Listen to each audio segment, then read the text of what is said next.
बरें न्ही आमी कोणाकूय फोर्सिबली येवपाक दिना आनी we are licensed business runners we run our business with proper licensees म्हणून कसलें कांय चोरया हें करना कसलें तातूंत कांय कितें करप्शन ना we are waiting for 11th of this month March in fact the results definitely after the new chief minister takes over we will be meeting the new chief minister we will get a proper idea of what he wants to do definitely we'll also be meeting the chief secretary the AG who is going to take over after that definitely there may be a new AG after that the chief secretary and the AG they will be playing a major role along with the excise commissioner in this battle of ours but एक अशें खंय तरी दिसून येता की excise commissioner एक मातसो एक स्टेप फुडें वता and I don't know why he is doing it and what my question is that what is the legal opinion that he has taken while implementing this order कित्याक AG एक statement दिता suddenly AG म्हणटा की bar and restaurants are not included आनी excise commissioner म्हणटा की they are included so what makes the excise commissioner feel that they are included is the excise commissioner competent enough as far as it comes to the law that is my question or which lawyer has he consulted while framing these rules that who come under 500 meters and who don't come under 500 meters Supreme Court order clearly mentioned केल्लें आसा situated within a distance of 500 meters of the outer edge of the national highway or state highway or the service lane how this is my question has the Supreme Court said radius no then why are you using the word radius that is my question सादो गरीबान गरीब गोंयकार हातूंत निवडला तूं अशें कित्याक steps घेवंक सोदता जातूंत सामान्य गोंयकाराक आज त्रास जाता there is no state highway in Vasco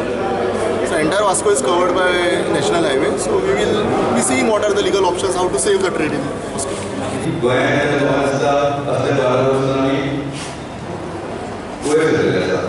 आणि ही बारा पेटेला मला दिसता की गोंयांत हो कायदो जावपाक जायना कित्याक गोंयांत ह्या ट्रेडिशनल आमचो सोरो आनी उणो म्हणटा तो आमचो सोर्सस आनी ट्युरिजम आमच्या गोंयांत आसा पळय ते सुद्दां सोऱ्याचे सुद्दां आसा आनी म्हाका म्हणपाक दिसता एज अ पॉलिटिशन हांव उलयना एज अ दर्जाकार उलयता बाराकार उलयता आनी आमी जे इफेक्ट केल्ले मेजर लोक इफेक्ट केल्ले आसा आनी बारीक हांवें जाता ते सुद्दां इफेक्टेड केल्ले आसा हांव म्हणटा ते हायवेचे नॅशनल हायवे मेन रोडाचेर जे आहा पळय आमचे वास्को शहरान म्हाका आमचे वास्को शहर स्टेट हायवे भितर गेल्यार सामके वास्कोची बारा वयतले सो हे म्हाका पटना आमचो कायदो ना न्ही आमचो एक्सायज रूल्स रेग्युलेशन बरी आसा पूण ही सुप्रीम कोर्टान कोणें मांडले ना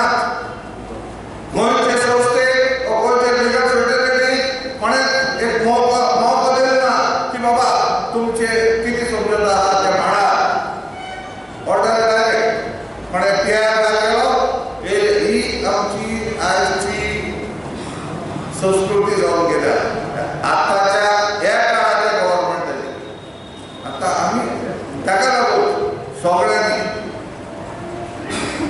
एकठांय मेळून एकमतीन एक स्टँड घेवंक जाय आनी गव्हर्मेंटाचेर आमी दबाव हाडूंक जाय की बाबा हेजेर कांय ना म्हणल्यार ट्युरिजमाचेर इफेक्ट येतलो आमी टोटली ट्युरिजमाचेर डिपेंड आसात आनी गोंयांत लोक येता बाबा ट्युरिजमाक लागून येतात गोंय आपलें सुंदर